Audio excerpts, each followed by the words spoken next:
Boa noite. Estamos em Roma, na Igreja de Santo António dos Portugueses. É uma entrevista especial, num tempo único. Boa noite, Sr. Cardeal Patriarca de Lisboa. Muito boa noite. Sopram tempos de mudança na Igreja de Roma, tempos de ruptura. O Sr. Cardeal é agora um apoio firme do Papa Francisco. O que é que vai mudar na Igreja Portuguesa? Vai mudar o que deve mudar hoje, como deve mudar sempre, ou seja, uma verdade evangélica mais vivida, mais descoberta, porque ela nunca está completamente apreendida e aplicada aos tempos que são agora.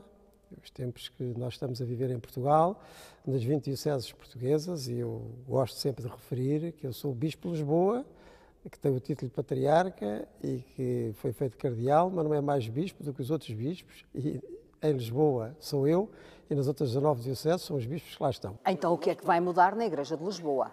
Na Igreja de Lisboa, melhor dizendo. Aquilo que tem que mudar sempre, porque nós não abrimos uma página sequer dos Evangelhos em que não tenhamos um apelo à mudança, e isso não foi apenas há 2000 anos. Isto é agora. Quando nós temos um Papa, como o Papa Francisco, que faz desta mudança evangélica, aquilo que se chama conversão, propriamente dita, um apelo permanente, então ainda mais motivados ficamos. Até porque o Papa Francisco traz, enfim, da Argentina, que é uma zona um tanto periférica, como ele gosta de dizer, em relação ao centro romano da Igreja Católica, traz da Argentina uma maneira de ser, uma maneira de estar, que tem muito a ver com aquela espontaneidade evangélica dos primeiros tempos, não é? Como Jesus andava entre Nazaré da Galileia e Jerusalém da Judeia. Há muito daquilo que o Papa Francisco faz, quer aqui em Roma, ainda aqui há dias, foi visitar uma paróquia e pelo caminho parou num acampamento quer que é mais um acampamento de ciganos, segundo me dizem, não é? Portanto, é tudo muito espontâneo, muito direto, e nesse sentido eu acredito que o Papa Francisco vai motivar muita gente, bispos e cristãos em qualquer parte do mundo e em geral, para serem assim também, com aquela espontaneidade evangélica que é estar da parte de Deus junto de toda a gente. E já o está a motivar a si também? Sim, sempre motivou muito, desde a primeira hora. Eu, quando foi a eleição do Papa Francisco, eu estava até na festa das bodas de prata episcopais de um colega meu, quando veio a notícia, já há Papa, fomos ver, e logo na primeira notícia que tive dele, até porque eu já tinha lido alguma coisa do trabalho dele em Buenos Aires, também neste sentido, da aproximação das pessoas, de mais acolhimento a quem chega àquela grande cidade, sobretudo a gente que vinha do campo, completamente desintegrada, e desembarcava ali na estação central de Buenos Aires, a ver o quê, não sabia. Eu já sabia que era esse o estilo do Papa Francisco. E que ele está a transformar essa realidade numa realidade global. E passaram 2 anos, e ele ter transformado aqui no próprio coração do catolicismo. Eu estive aqui no sino dos bispos do passado mês de outubro. A maneira dele estar, de falar connosco, o contacto direto, até vir de casa ou ir para casa sozinho, ali desde a aula sinodal até Santa Marta, tudo isto tem aquela frescura, aquela espontaneidade, outra vez a palavra, evangélica, que é para nós um grande apelo de mudança, e eu julgo para a Igreja e até para além da Igreja. Para o próprio homem. Para o próprio homem, o ser humano em geral. Por isso lhe pergunto, no seu exercício, no exercício da sua missão, em que é que vai traduzir esse ar de mudança da Igreja e essa mudança que também diz respeito ao próprio homem? Em termos de simplicidade, contacto direto, etc., assim, sem estar aqui em autoelogios que não tinham nenhum cabimento, também é muito a minha maneira de ser, por isso é que eu me senti tão identificado com ele desde o primeiro momento, não é?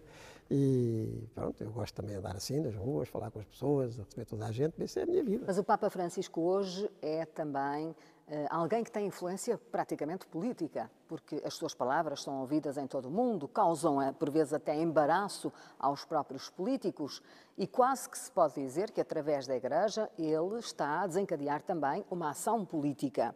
O Portugal tem vivido tempos de austeridade, tempos muito difíceis, com altos níveis de desemprego. Uma das críticas que se faz ao Sr. Dom Manuel Clemente é que tem tido uma intervenção de baixo perfil. De baixo perfil. De baixo perfil. Bem, eu não tenho certamente o vigor do Papa Francisco, cada um é como é, também temperamentalmente, e ele fica muito bem ser assim.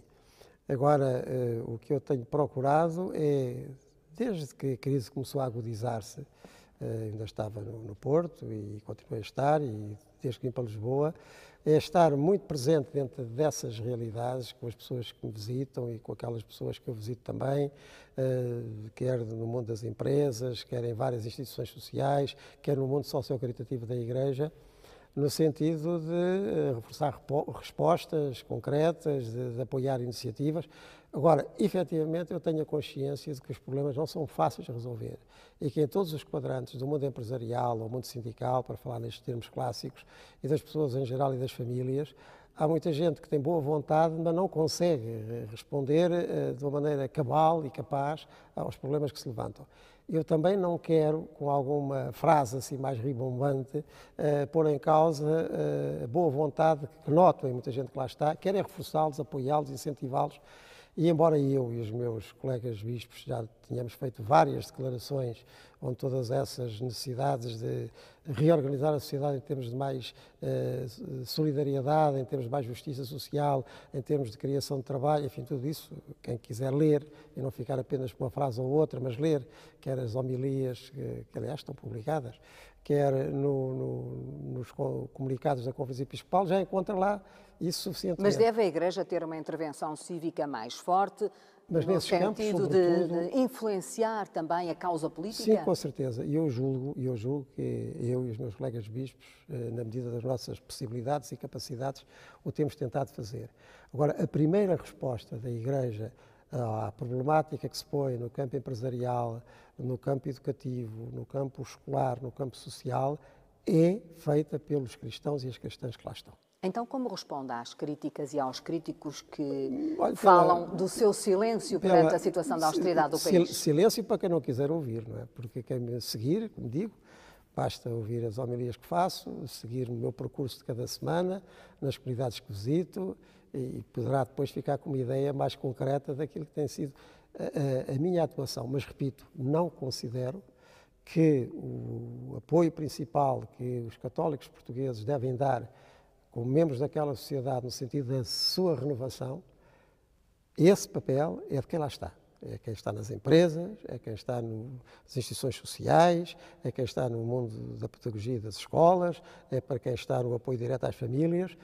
E nós, como bispos, temos exatamente a obrigação de apoiar tudo quanto vá nesse sentido, procurar as melhores soluções, que não são unívocas, que não são imediatas, porque há muitas questões que se põem aqui.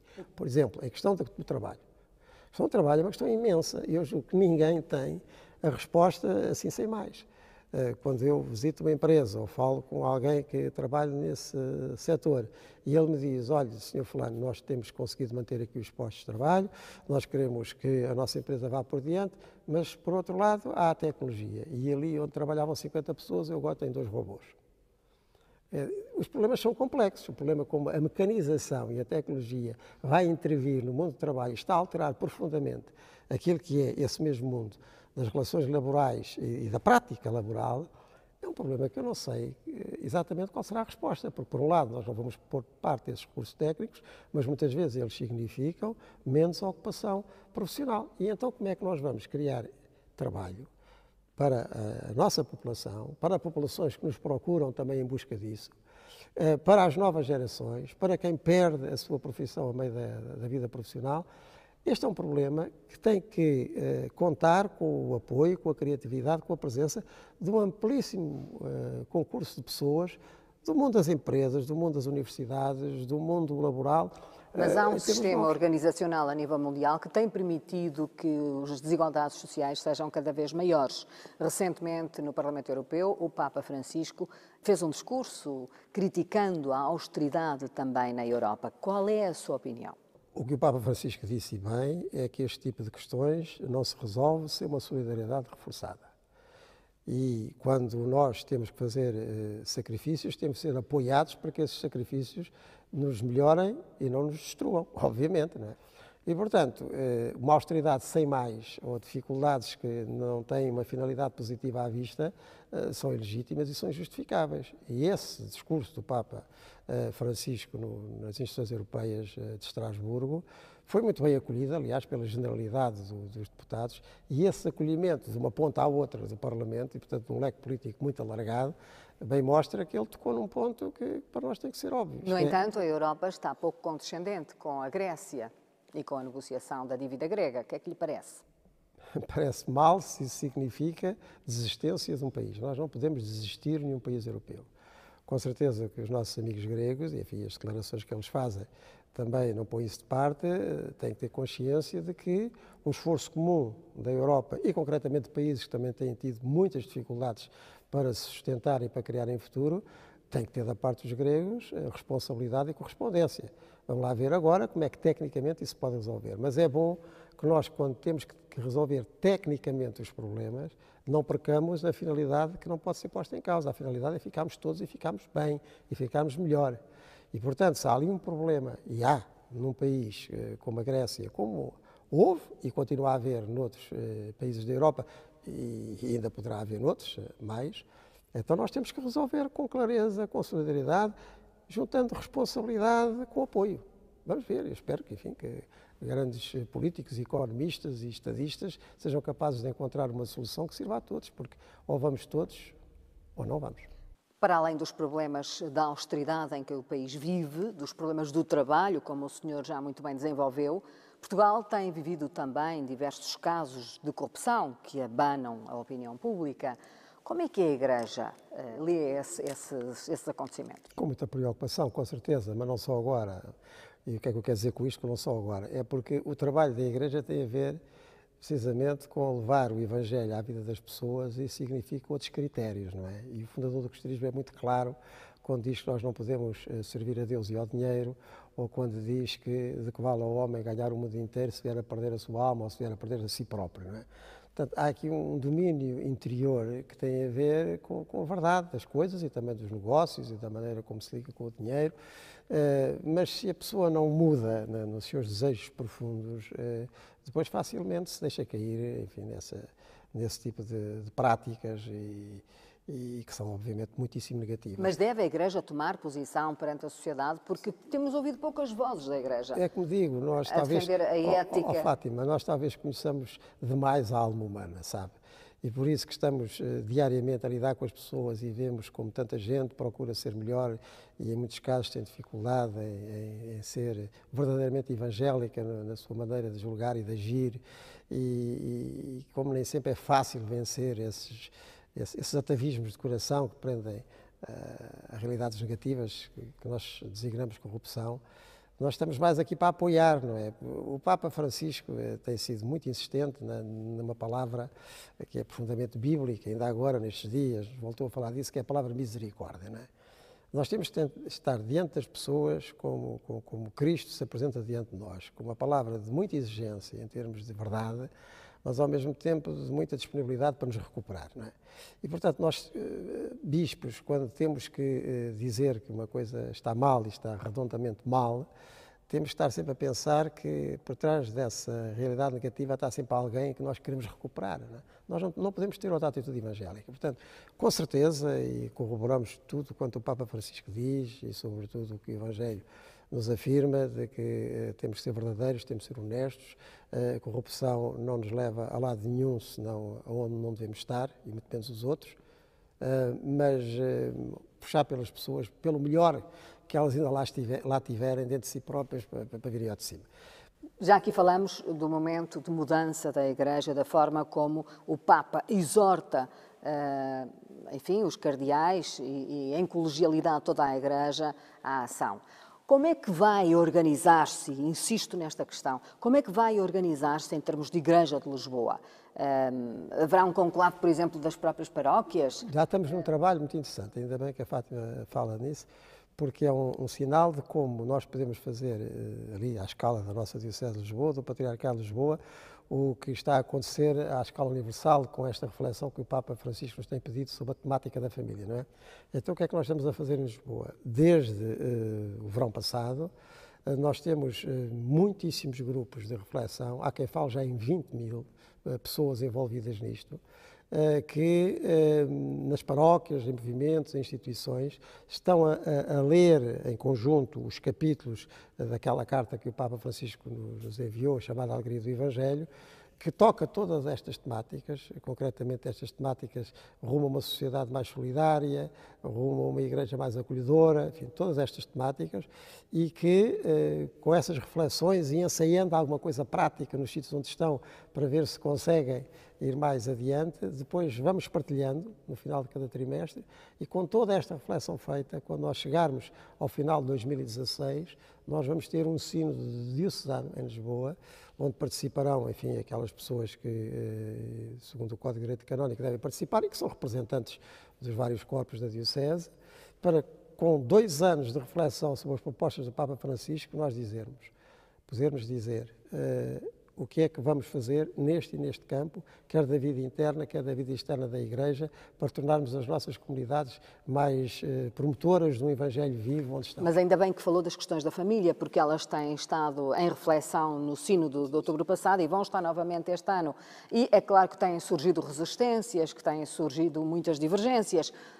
Em Portugal circula até um abaixo-assinado tentando travar algumas das reformas que poderiam ter a ver, por exemplo, com a comunhão dos divorciados e dos homossexuais. Qual é o seu olhar sobre esse documento? Olha, o olhar sobre o documento, que eu não conheço, e devo dizer que não é a primeira vez que estou a ouvir falar dele assim nestes termos. Mas circula um abaixo-assinado. Mas, enfim, também isso faz parte da vida e, portanto, as pessoas, e concretamente são católicas, têm as suas opiniões e participam. Como participam de um lado, digamos assim, também participam do outro. Isso é normal e é bom que isso aconteça, desde que depois se ouçam mutuamente na respectiva argumentação.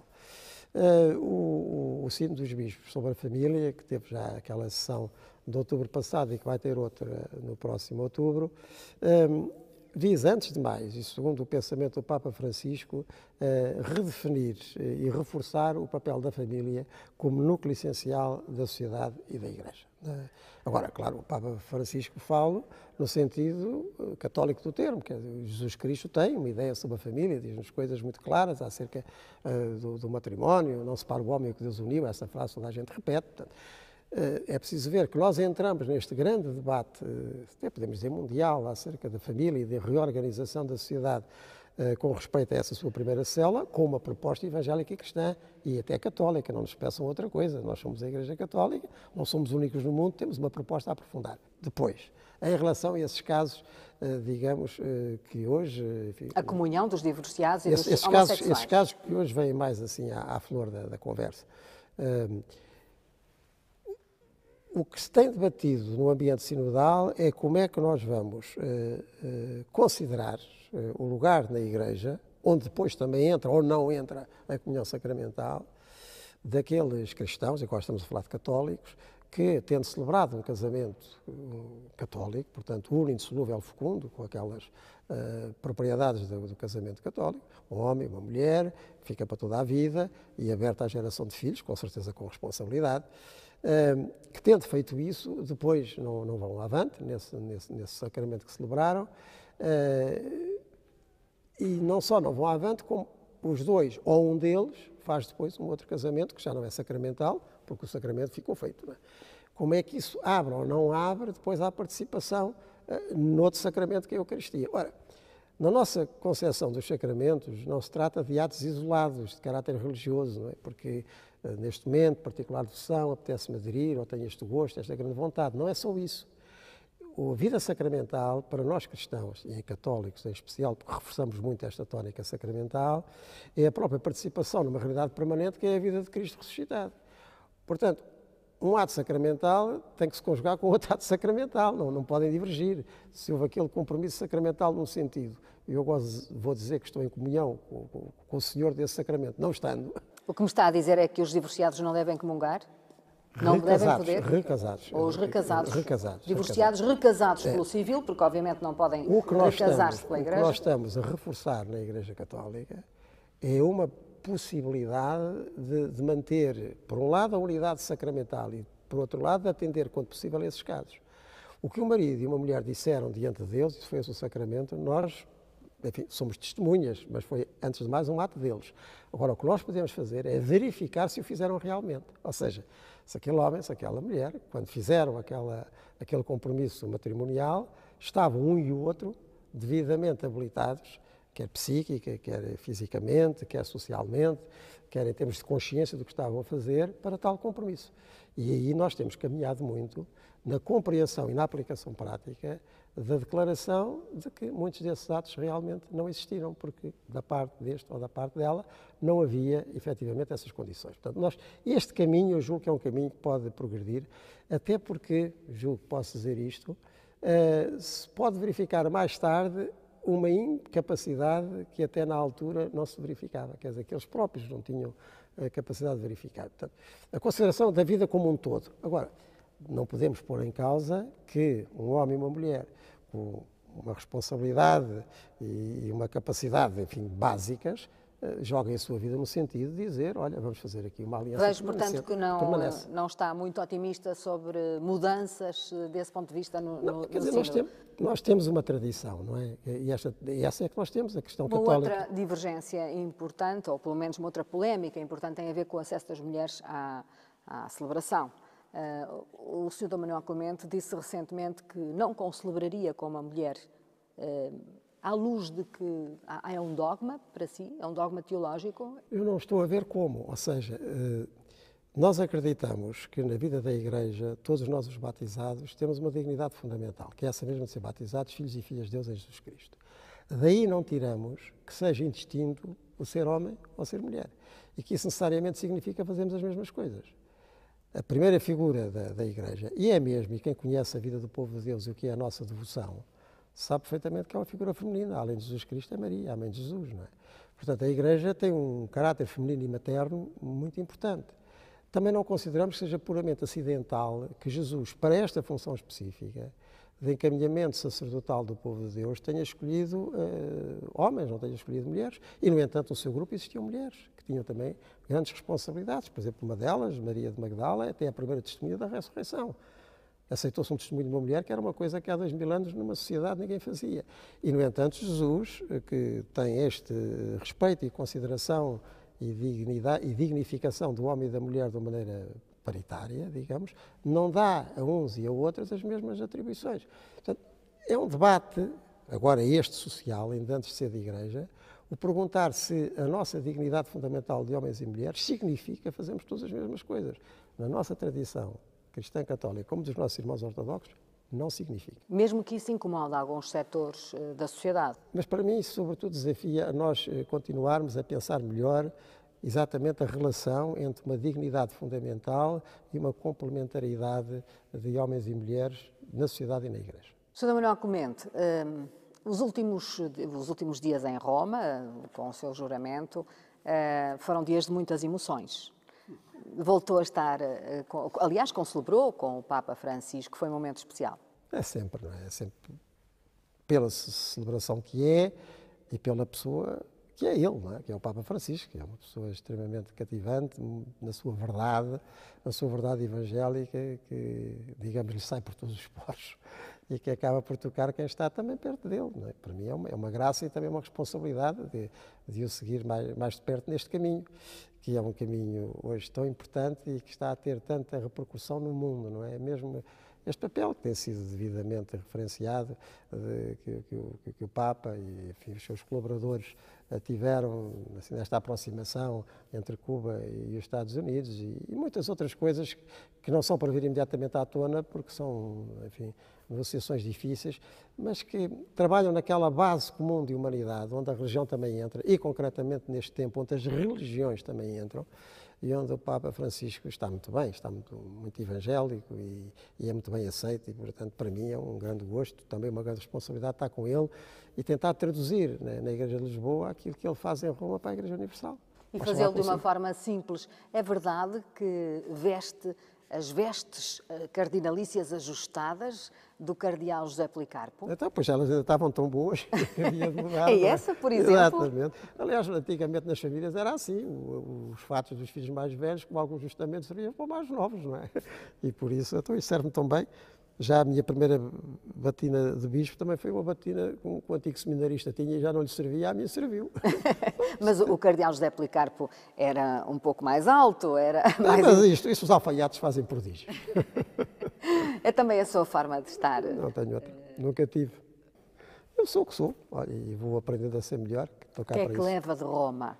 Leva, como dizia, uma responsabilidade reforçada para tentar fazer lá o que o Papa Francisco faz aqui, no mundo inteiro, motivado pelo seu exemplo, também com todos os cristãos e cristãs da Igreja de Lisboa, que nesta caminhada sinodal a que me referi, estão com tanta aplicação que me surpreende. Aquilo que eu disse há bocadinho, temos mais de 1000 grupos e talvez com 20.000 participantes para já, nas várias paróquias do Patriarcado, a refletir as palavras do Papa Francisco e perceber como é que as vão de aplicar em Lisboa. Até ultrapassou muito a minha previsão e dos que estamos a trabalhar neste caminho sinodal, e mostra bem como as pessoas estão ávidas, estão sequiosas e ao mesmo tempo estão disponíveis para ir neste caminho. E tanta gente, com tanta boa vontade, há de chegar a algum lado. Senhor Cardeal Patriarca de Lisboa, muito obrigada por nos ter Fátima, dado esta entrevista num local emblemático como é este, a Igreja de Santo António dos Portugueses, em Roma. Boa noite.